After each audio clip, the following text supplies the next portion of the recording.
minutos. E aí a gente vai fazer outra live, que é no caso de hoje, tá bom? Hoje a gente vai falar de 2 Coríntios 5 e 6 e daqui a pouco 7 e 8, tá bom? É um assunto bem rápido, um assunto bem legal também de falar, né, que Paulo traz aos Coríntios, né? Sempre lembrando, gente, que essa carta ela foi escrita de Paulo aos Coríntios. É bom sempre lembrar isso, porque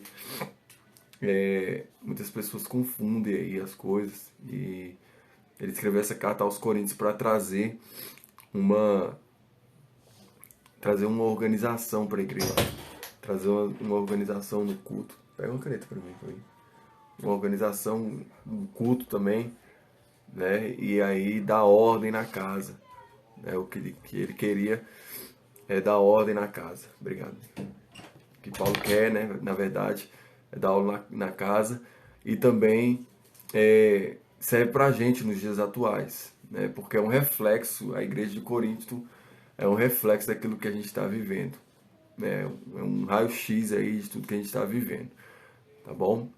O William tá aí, Pai do Senhor, a Jess tá aí também, Jess, Pai do Senhor, tudo bem? Manda um abraço aí pro Samuel, fala para ele postar meu negócio aí que eu quero baixar, tá bom? CVA, ADV também tá aí, CVA, ADV, uma vez ele participou comigo numa live aí, né? E tá aí de novo. Ó, o Baldez também entrou, Pai do Senhor. É isso aí, gente, Pai do Senhor. Se tiver baixa a voz, vocês me falam que daqui a pouco eu sei que eu vou falar alto mesmo, mas é só ligando os motores aqui, tá bom? Então vamos lá. Em 2 Coríntios 5, Paulo ele traz um alerta aqui para a igreja e também para nós a respeito da ausência do corpo e o presente com o Senhor, né?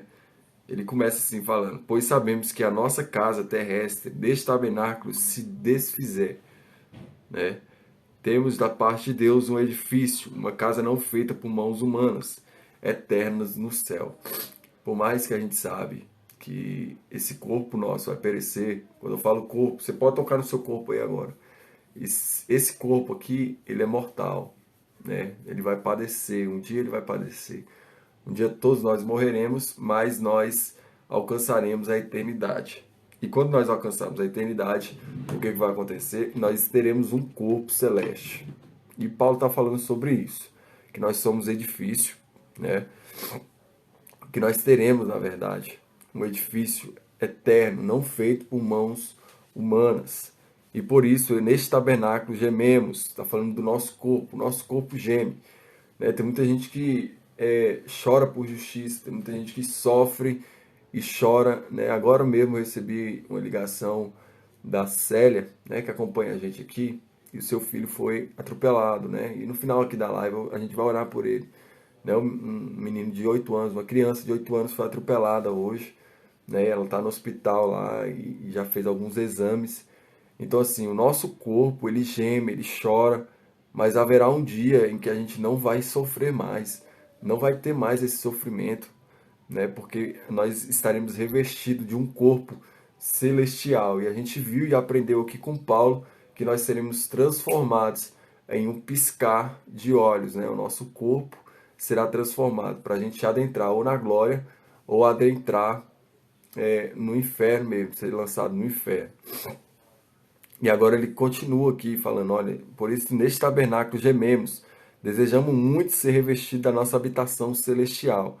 É o que eu já falei aqui, eu repito: a sua alma, ela tem saudade daquilo que você ainda não viveu. Por quê? Você pensa que você não viveu ainda, mas o seu espírito já viveu em Deus, porque nós fomos gerados nele. Então, a gente tem saudade daquilo que a gente já viveu, né? Então, por não ter a lembrança daquilo que a gente já viveu, a gente tem saudade daquilo que a gente quer viver ainda, né? E Paulo tá meio que falando sobre isso. E se de fato formos encontrados vestidos e não nus, pois nós, os que estamos neste tabernáculo, gememos angustiados, não porque queremos ser despidos, mas revestidos, para que o mortal seja absorvido pela vida. Né? A gente sabe que aqui é um momento passageiro, né? Nós estamos aqui numa mortalidade, né? E um dia a gente vai ser imortal. sim, seremos imortal. A única coisa que nunca vai perecer. Ó, o ser humano ele é composto por corpo, alma e espírito. A única coisa que é eterna, são duas coisas na verdade.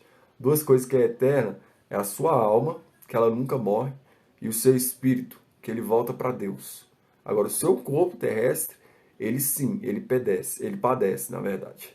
Né? Ele padece, ele fica na terra. Mas, igual a gente sabe, a gente vai ser transformado um dia. A nossa alma e o nosso corpo, que não é eterno, um dia ele se unirá novamente para esse elo ser eterno. Então, tudo que Deus criou é eterno. Agora, o homem não. Eu vou dar um exemplo dessa xícara. Essa xícara aqui, ó, ela não é eterna.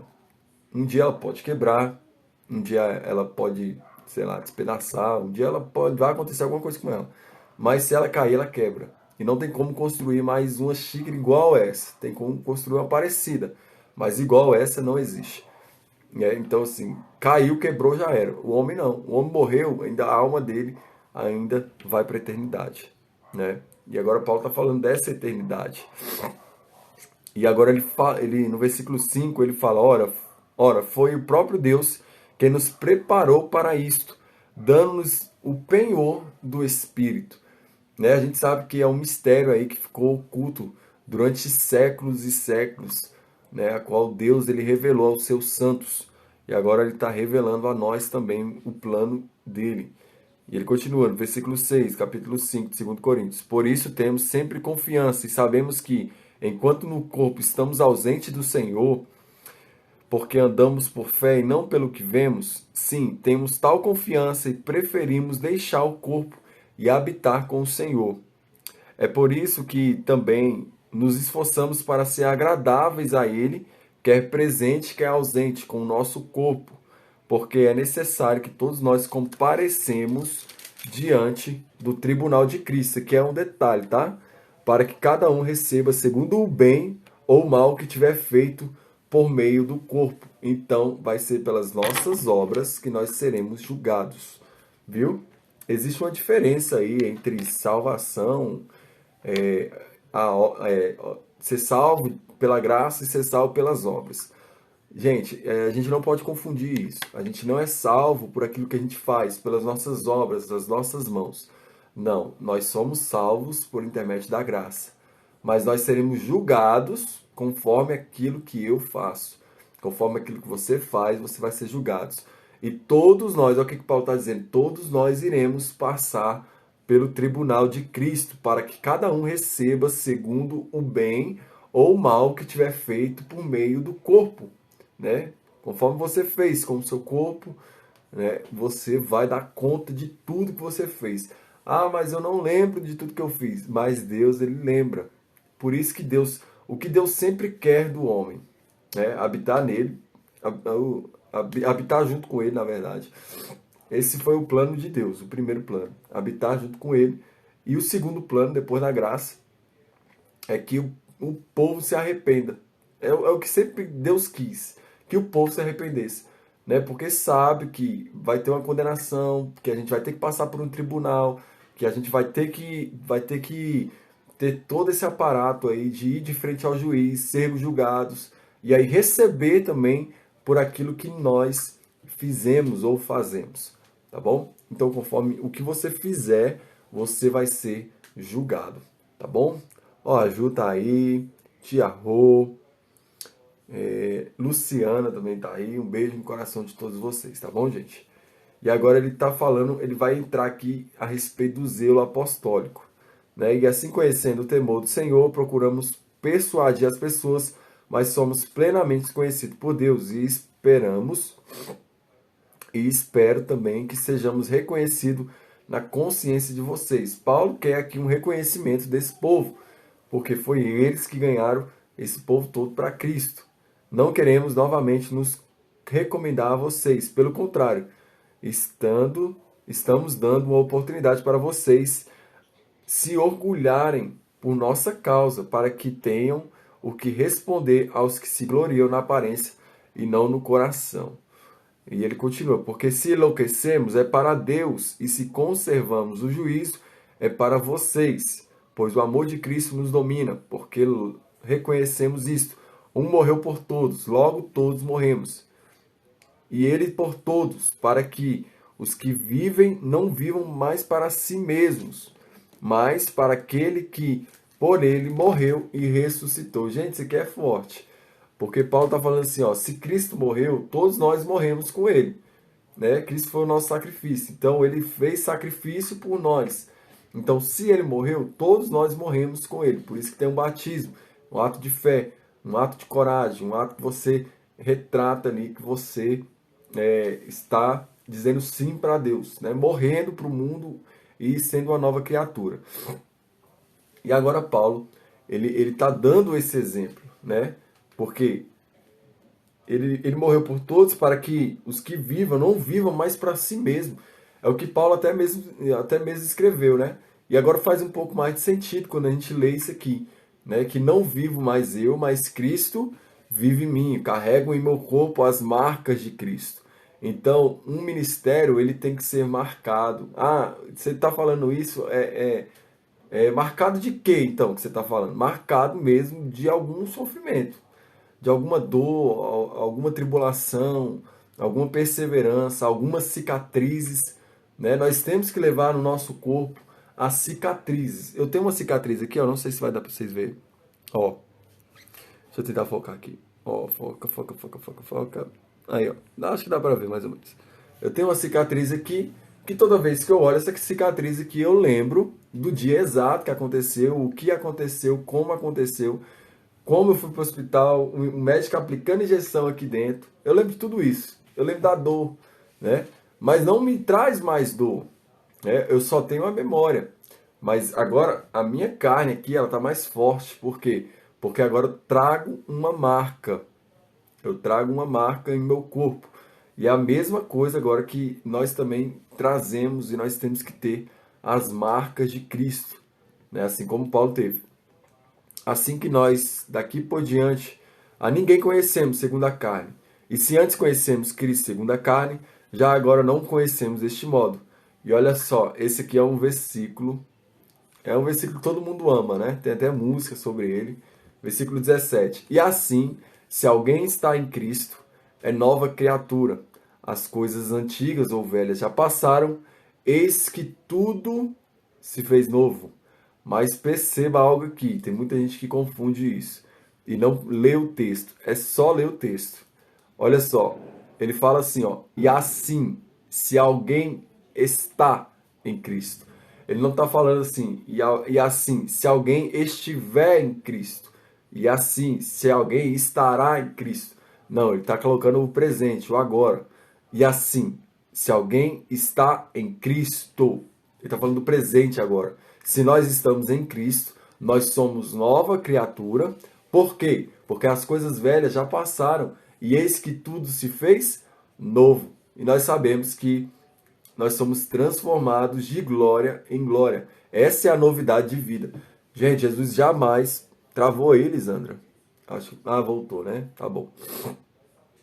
Jesus jamais morreu para que a gente tivesse uma vida medíocre, uma vida miserável, uma vida sem conexão com o Pai. Não foi isso que ele fez. Ele morreu, ele deu a sua própria vida para que nós tivéssemos e tenhamos a vida dele, né? Para a gente viver de acordo com aquilo que a palavra diz. Poxa, se as coisas velhas já passaram, eis que tudo se fez novo, por que que o povo ainda continua olhando para o passado? Por que que o povo ainda não consegue largar o passado? É porque ainda não está firmado em Cristo. Porque ele está falando aqui, ó. E assim, se alguém está falando do presente, o presente perfeito, né? Se alguém está em Cristo, é nova criatura. As coisas velhas já passaram. Eis que tudo se fez novo. Então nós temos que viver essa novidade de vida. Nós temos que viver conforme aquilo que a palavra está dizendo. Porque se Cristo desceu do céu, ele deu a sua própria vida para que a gente vivesse a vida dele, então a gente não pode querer menos do que ser abundantes nele, né? Então o nosso coração tem que queimar de amor. O nosso coração a cada dia tem que queimar por ele, né? Então, essa é a novidade de vida a qual Jesus está falando, tá bom? Ai, gente, desculpa. Tenha paciência comigo hoje, tá bom? Eu vou ver se o Dani tem uma flanela aqui. Vamos botar uma flanela aí. O Dani vai trazer uma flanela pra mim aqui. Tem paciência comigo, tá, gente? Vai dar certo. E agora, ainda bem que tem aí a tecnologia, né? Que a gente consegue se ver. Graças a Deus não consigo passar nada pra ninguém. Ele tá falando a respeito do ministério da reconciliação agora que ele entra. Ora, tudo isso provém de Deus, que nos reconciliou. Gente, se é uma reconciliação, é porque um dia o homem ele foi conciliado com Deus, né? E a gente vê que essa, obrigado, bem. E a gente vê que essa reconciliação,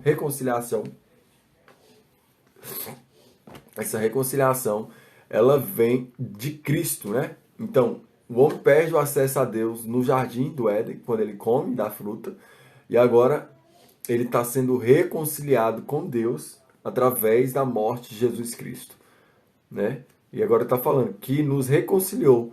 Ora, tudo isso provém de Deus. Foi o próprio Deus. Olha só que interessante. Foi o próprio Deus que quis se reconectar com a gente, reconciliar com a gente, né? Tudo isso provém de Deus, que nos reconciliou consigo mesmo por meio de Cristo e nos deu o ministério da reconciliação. Esse é o ministério de Cristo, a reconciliação, né? Então, tudo provém de Deus, né? Mas só que a gente sabe que para ter um aceito, né, no sacrifício, o cordeiro tinha que ser sem mancha, sem mácula, sem nenhum osso quebrado. O cordeiro tinha que ser perfeito, né? Tanto que Jesus foi esse cara, foi esse homem, foi esse cordeiro que na cruz ele ofereceu um sacrifício perfeito. E aí Deus, por intermédio de seu filho, né, por meio de seu filho, ele reconciliou o mundo com ele. Não foi só os evangélicos, não foi só os católicos, não foi só esse povo, não, gente. Foi o mundo inteiro. E olha só o que ele fala: a saber que Deus estava em Cristo, reconciliando consigo o mundo, não levando em conta os pecados dos seres humanos, e nos confiando a palavra da reconciliação. Olha só, não levando em conta os pecados dos seres humanos. Gente, porque vamos aqui entre nós, se Deus olhasse para nós e a nossa natureza, eu tenho certeza que se não fosse um amor ágape de Deus, se fosse um amor do homem, jamais o homem reconciliaria a Deus com ele mesmo, né? Porque ele não levou em conta os nossos pecados, ele não levou em conta, né? Mas antemão ele que amou o mundo de tal maneira.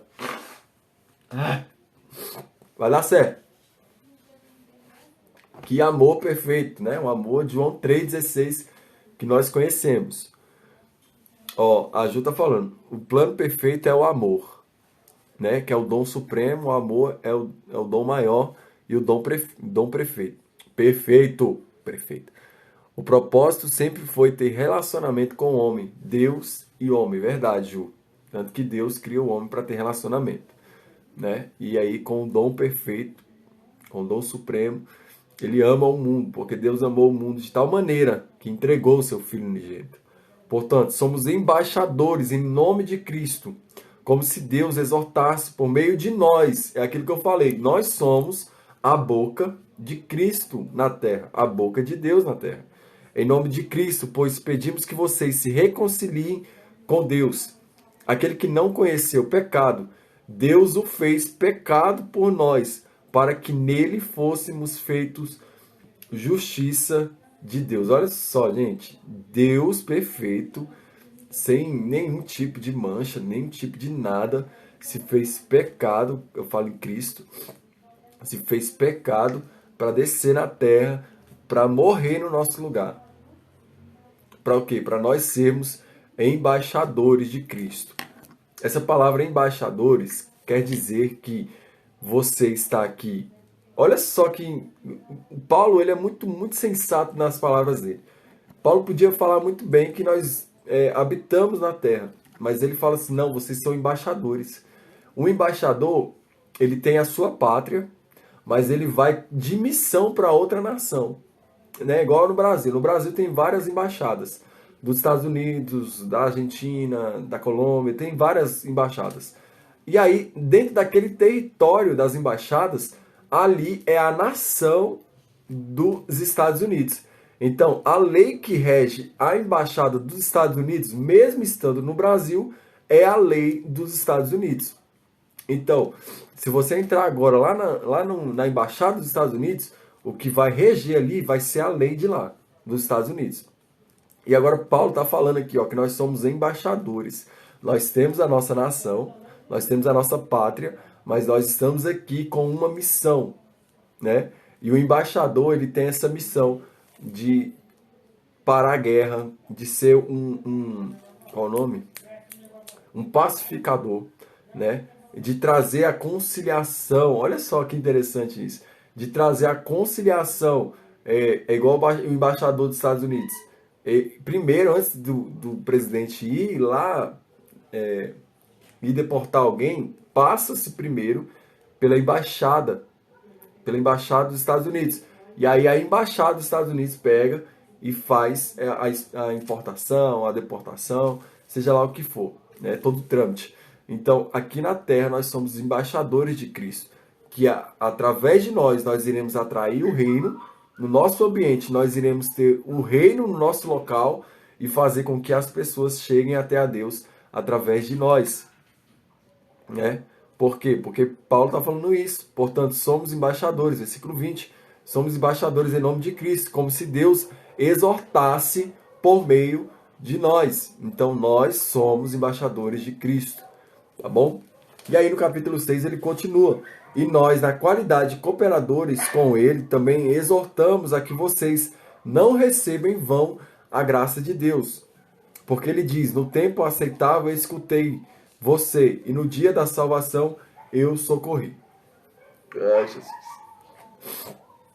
Eis que o tempo oportuno, eis agora o dia da salvação. O tempo é esse. Eu vou te falar uma coisa, não fique esperando o reino vir. Tem muita gente que fica assim, não, mas eu estou esperando o reino vir. Estou esperando o reino chegar. Não, atraia o reino para você. Seja o reino de Deus na terra. Seja a pessoa, seja o embaixador de Deus na terra. Né? Seja a embaixada de Cristo aonde você for. Porque ele está falando aqui, ó, o tempo é agora, o tempo é oportuno. Eis agora o dia da salvação.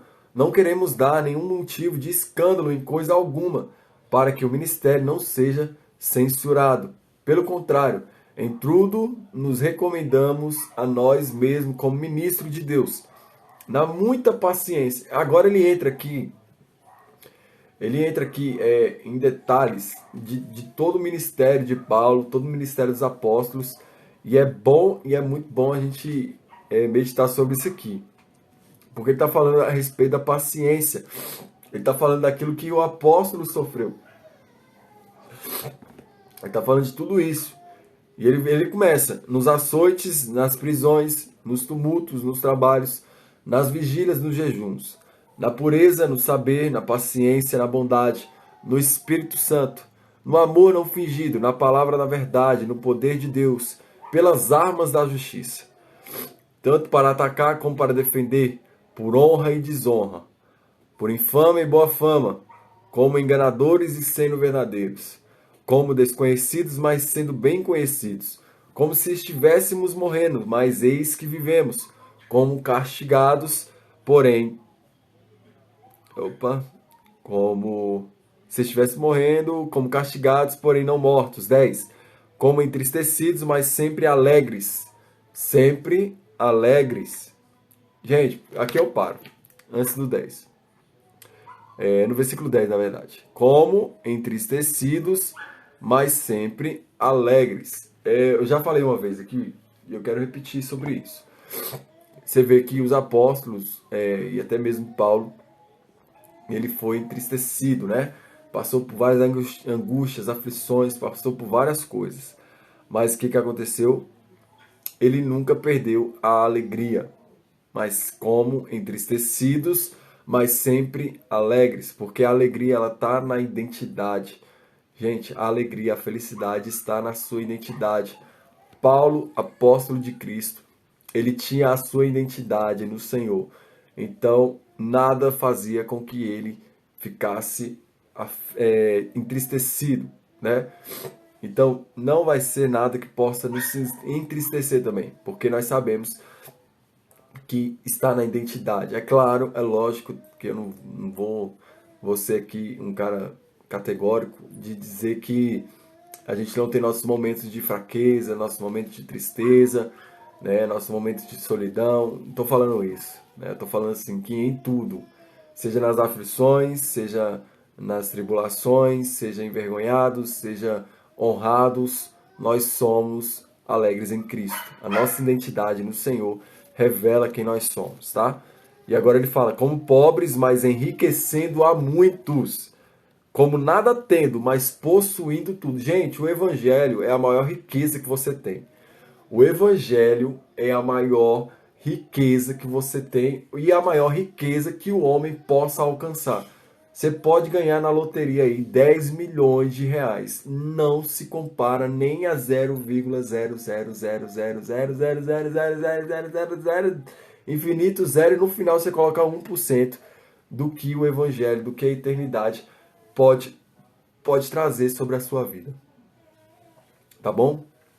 Por quê? Porque eu já conheci muita gente que é pobre, eu falo assim, pobre financeiramente, mas é muito mais rico do que um cara que está numa mansão.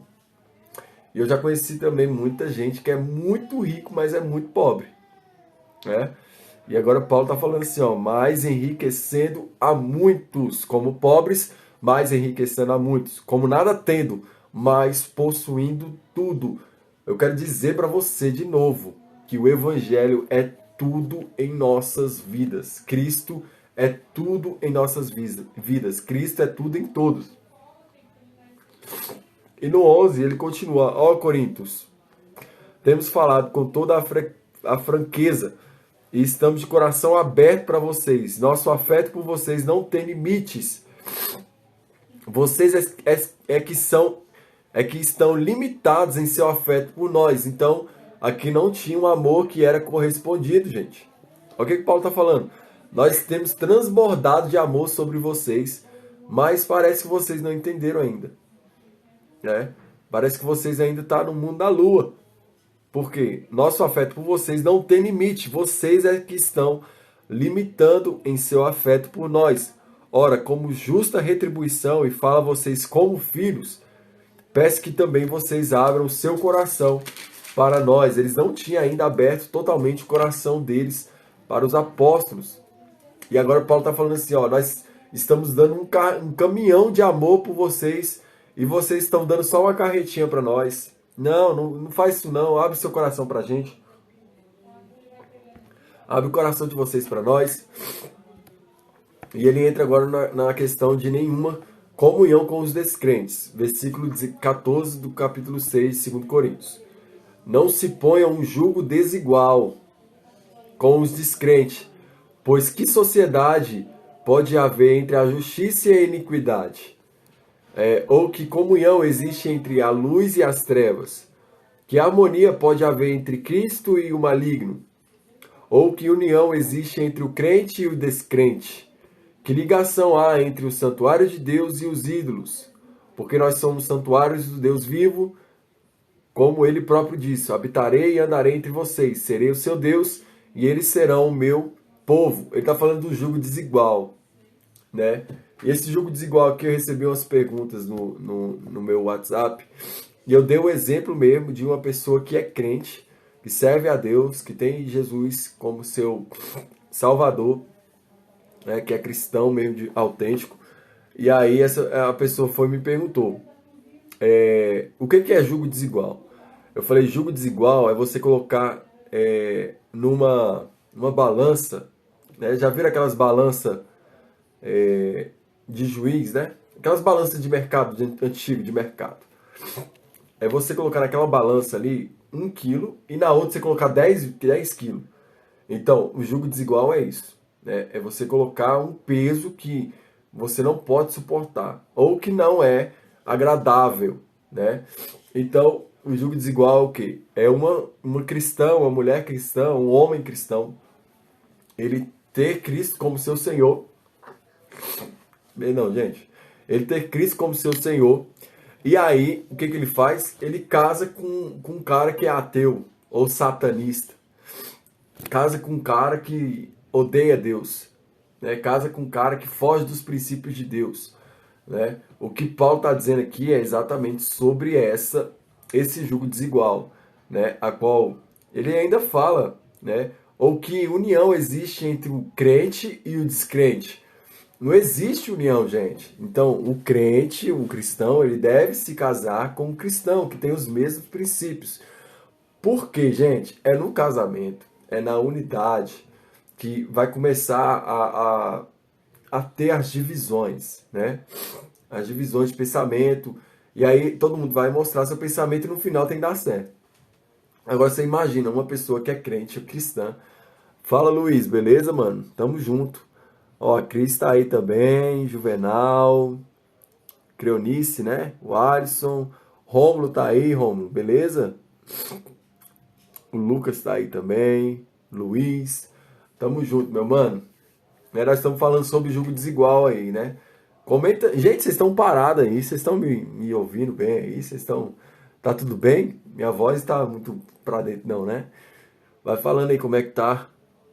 Falando aí como é que tá a live, né? Se tiver alguma coisa pra comentar aí, se tiver alguma pergunta também, pode mandar aí, tá bom? Então o jogo desigual é isso, gente. É você colocar na balança aquilo que não é pra você carregar. E lá na frente, olha só, lá na frente, com certeza a pessoa ela vai sofrer, tanto homem, tanto mulher, independente dos lados.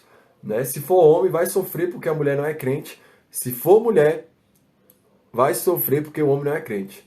Né? Então Paulo já fala logo, ó, esse jugo desigual vocês têm que quebrar na vida de vocês. Né? Ou que comunhão existe entre a luz e as trevas? Não tem como.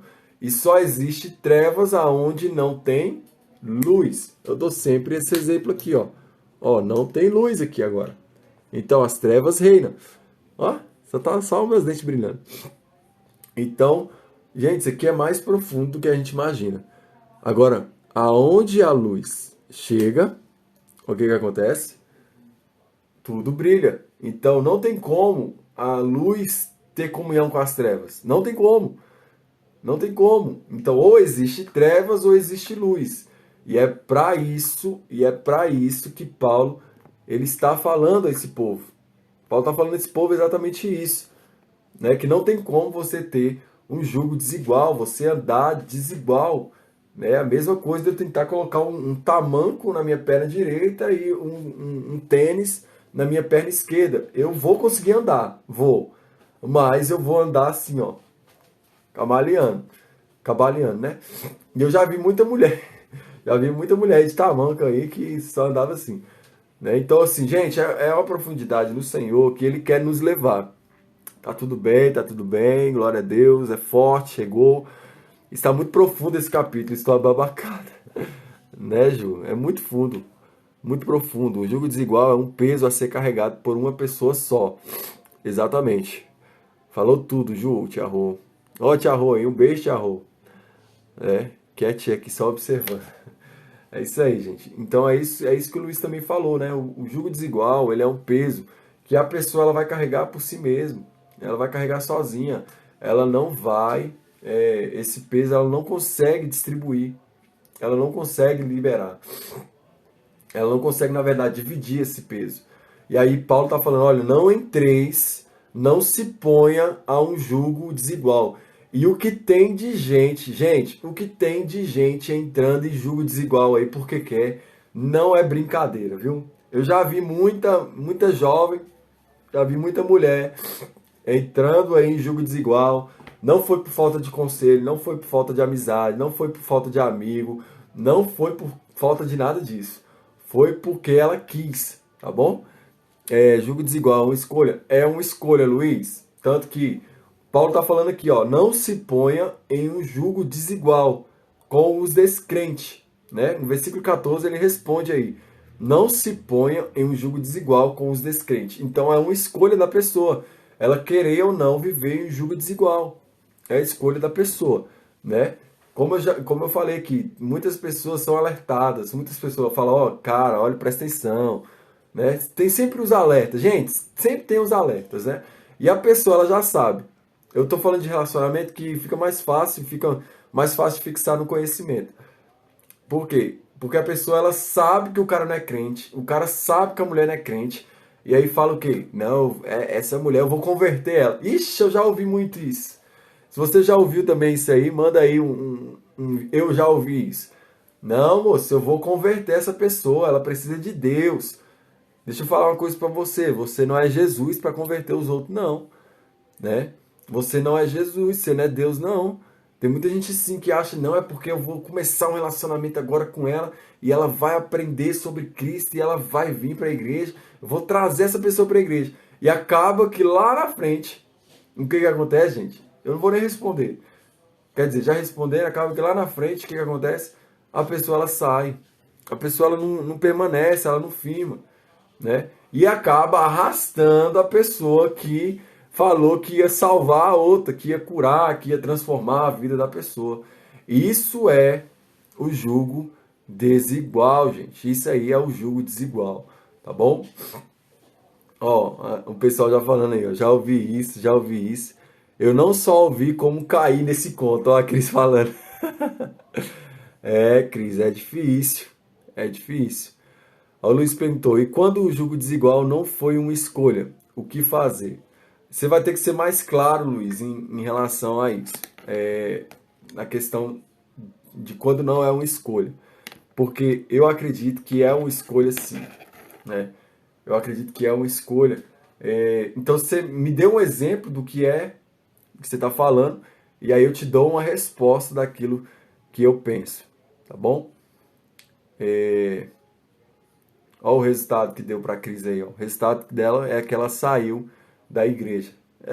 Gente, o que Paulo está narrando aqui é o que acontece, né? Tem muita gente que fala assim, ah, não, mas eu vou salvar, eu vou fazer isso, eu vou conquistar ele para Cristo.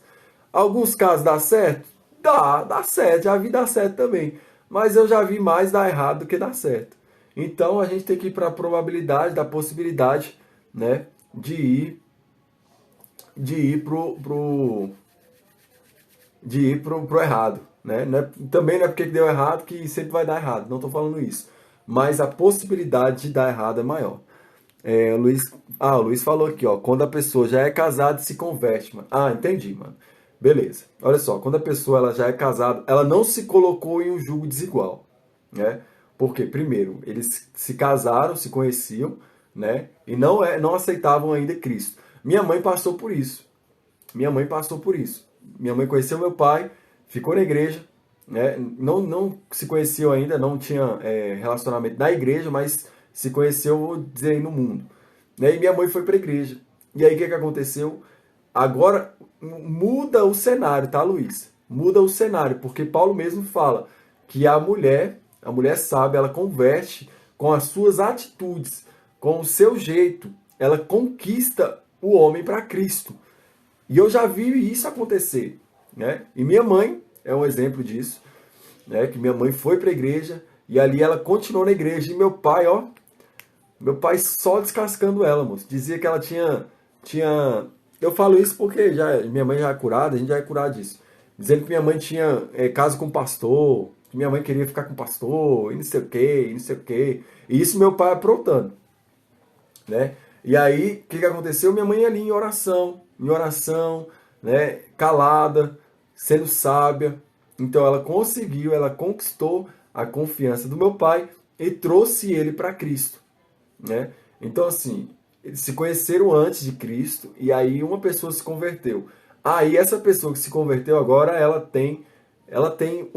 vou colocar assim, como não vou ser tão duro, né? Mas eu vou colocar assim que ela tem que trazer essa pessoa para Cristo. O personagem principal e mais importante para trazer o homem casado ou a mulher casada é o seu cônjuge, né? De trazer para Cristo, porque isso vai acontecer, né? Tanto que aconteceu com meu pai.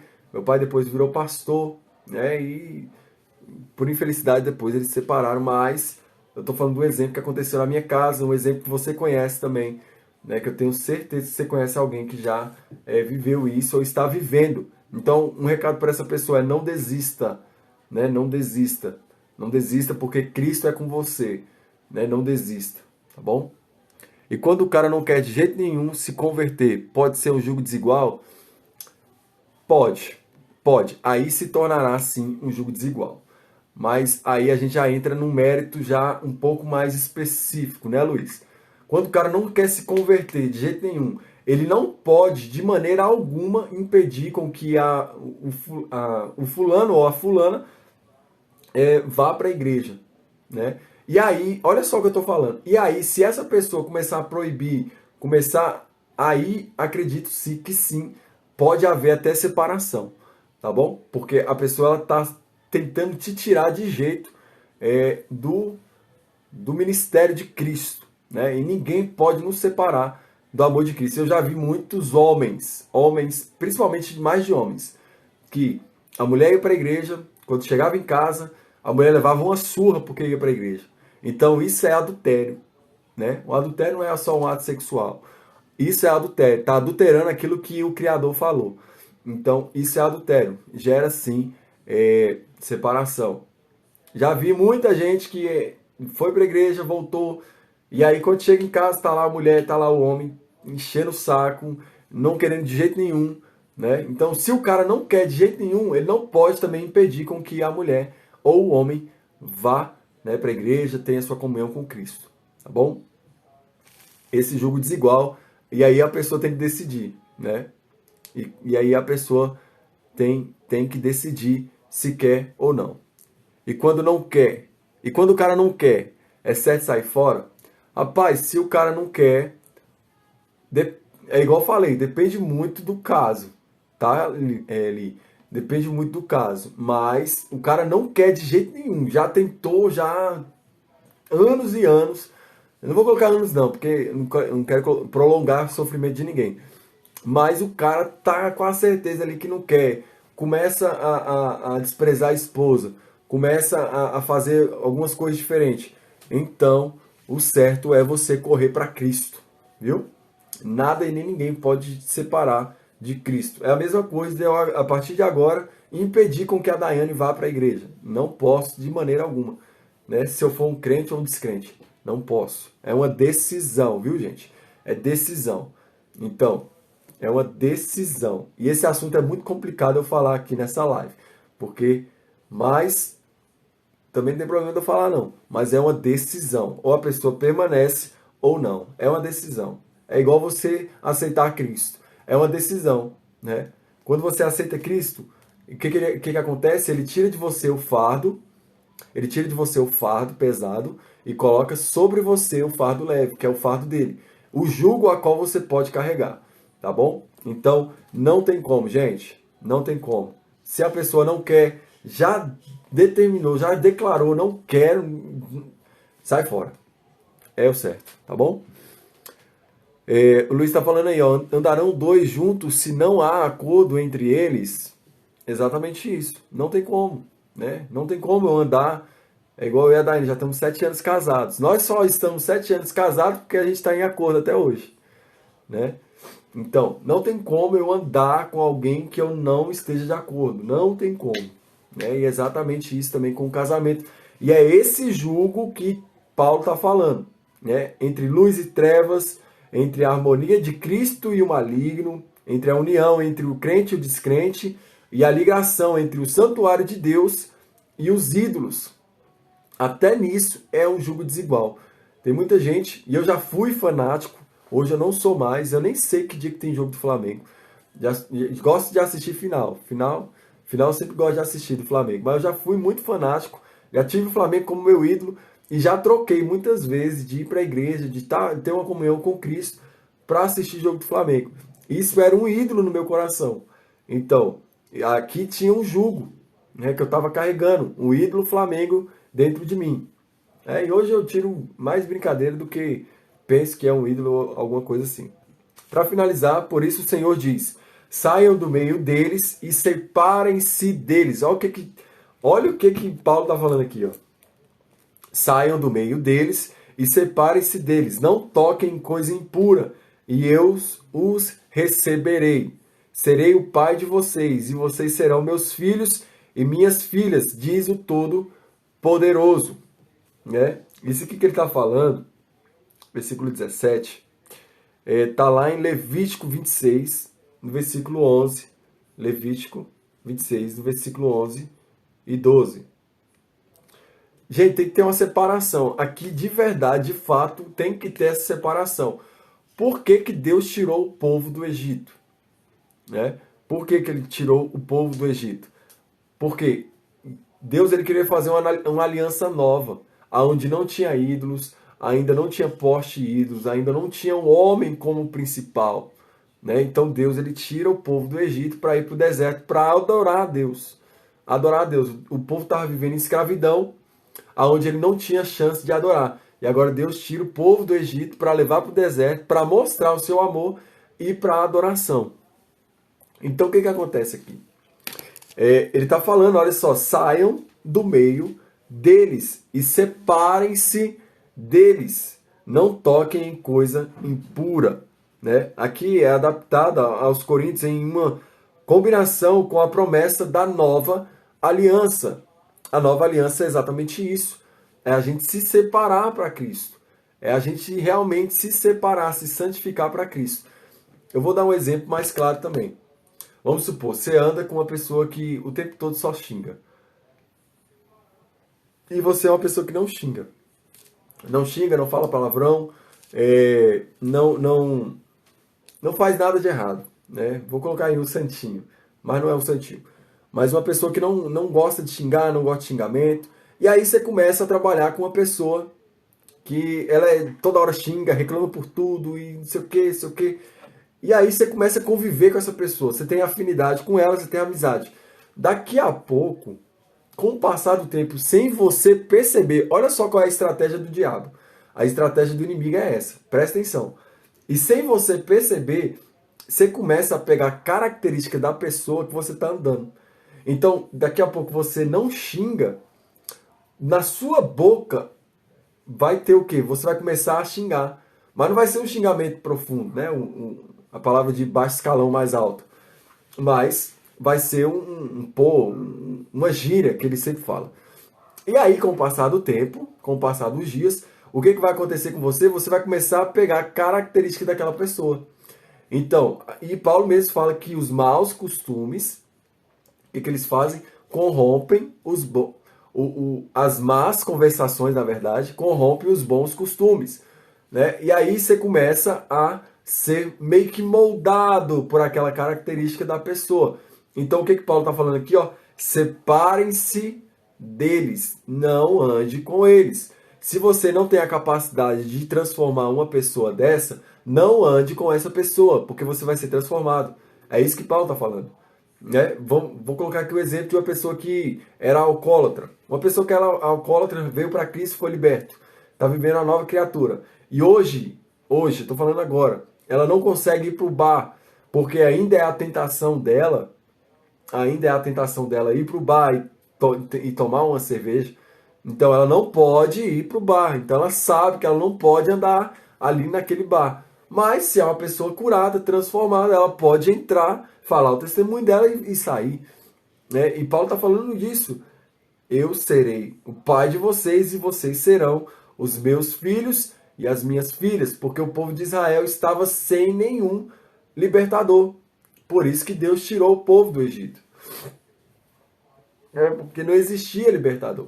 Não existia alguém que ia libertar. E aí Deus manda Moisés como um libertador, assim como nós. Não existia, gente.